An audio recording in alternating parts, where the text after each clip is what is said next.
Bonjour, nous allons faire la modélisation sur Revit d'un ouvrage d'art et ici en l'occurrence d'un PICF, un passage inférieur en cadre fermé. Voilà le résultat que nous attendons à la fin. Il s'agit d'un cadre qui sera composé d'un radier, de deux pieds droits, d'une traverse supérieure et puis on verra les murs drapeaux et d'autres éléments ensuite.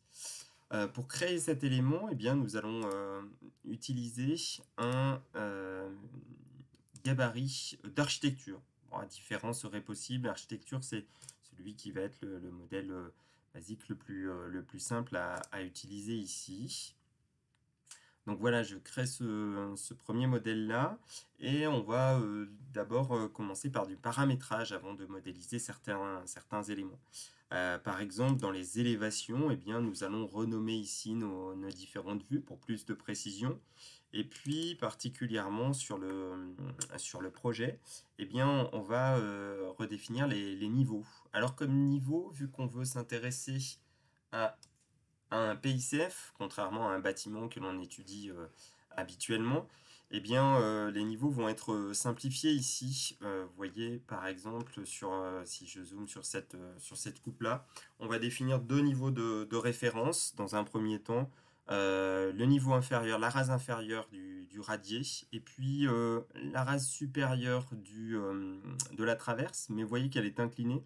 On choisira le point qui se trouve à l'axe, là, ici, le 262-605. Donc les deux altitudes qu'on va retenir, c'est celle-ci.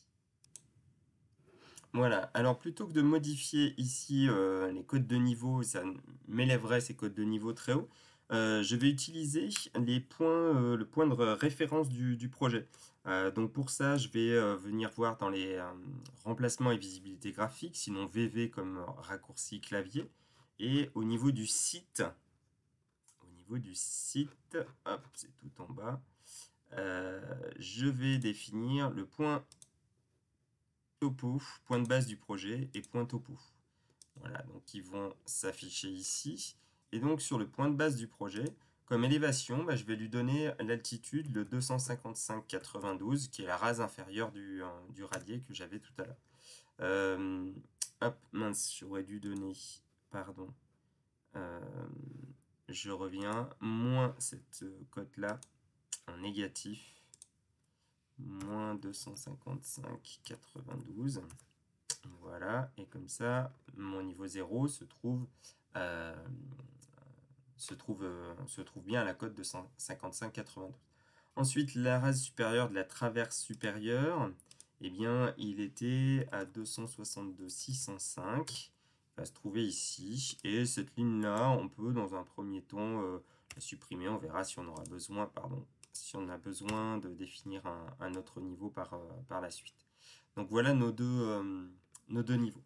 Maintenant, sur la vue en plan, donc on voit automatiquement que les plans d'étage, ah oui, je n'ai pas défini, je voulais le renommer, Arase inférieur du radier, et puis celui-ci, voilà, celui-ci Arase supérieur du radier,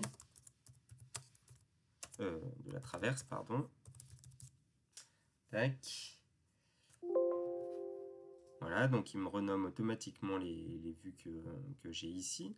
Donc dans cette vue en plan là, je vais pouvoir définir des axes. Voilà, donc ici j'ai défini des axes. L'axe 1, ce sera l'axe SNCF, et l'axe 2, ce sera l'axe routier. Donc pour chacun, si je souhaite faire apparaître, pardon, hop, de ce côté, voilà, on verra comment le définir comme une coupe tout à l'heure, mais on a défini ces axes. Voilà donc pour les paramètres.